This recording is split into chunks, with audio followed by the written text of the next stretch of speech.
So I leave in a few minutes for the airport. I'll be flying to Washington, D.C. from Phoenix, where I will be spending the weekend with our daughters there, Catherine and Kristen. And then on Monday, I'll begin a road trip where I'm driving Chris's car back to Phoenix. Now, this road trip was my idea. I felt like God put it on my heart about 2 or 3 months ago, actually. And now it's about to happen. And the road trip is really about an intercessory prayer time where I'm going to have with the Lord along the way.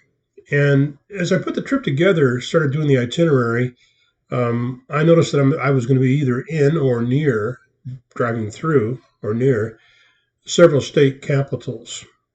And I'm beginning in Washington, D.C. And there was a verse that came to mind where it's in Proverbs, book of Proverbs, where righteousness exalts a nation, but sin is a reproach to any people. Righteousness lifts up, prospers any people, any nation, but sin is a reproach. It shames, it disgraces, it even condemns, marginalizes, decreases any given people. So I determined that I was going to be praying on this trip for righteousness, for actually specifically for righteous decisions made by leaders in government at a state, local level, but also at a national level.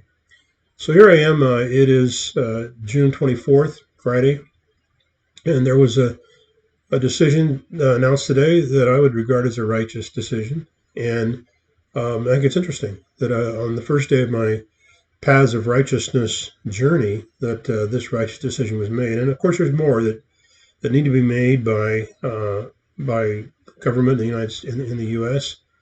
Capital, but also along the way. And so I'm going to be praying in several state capitals on my way. Another good thing that's happened out of this is I'm going to be able to stay with some friends and some family members. There's folks, especially on the county side, some that I have not met and some that I have not seen in a long time. And those I have met, I really like. And so I feel that God has really given grace for this trip to not only travel and praying for, interceding for our country and for our states, but also for just being with family and praying with them and just enjoying our fellowship.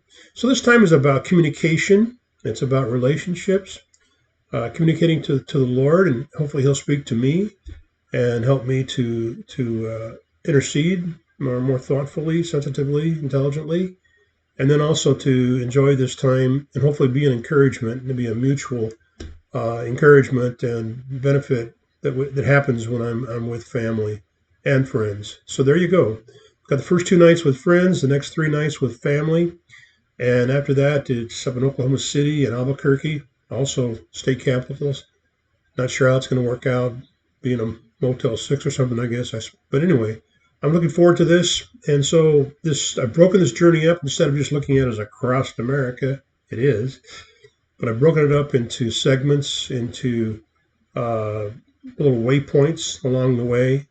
And in each of these, I hope to be sending word to you. It looks like it's going to be on Facebook, unless I can figure out how to get from my phone and Facebook and get it onto YouTube. In any event, I'm going to see some techie guys along the way. Maybe they can help me. But in any event, I'm calling these little segments paths of righteousness as I zigzag a little bit my way from Washington, D.C. to Phoenix. May I encourage you to consider being on a path of righteousness and praying for righteousness in your city, in your state, and in our nation. And why not? Let's go for the whole world as well. So God bless you. If you can join with me in this journey and pray along the way, that'd be great. I'd appreciate that. And I think the Lord's putting it together, and I think it's going to be a good thing. But I'm happy for the start that I already have with the righteous decision that we just found out about. In any event, God bless you, and let's together pursue righteousness in our personal lives and in our nation.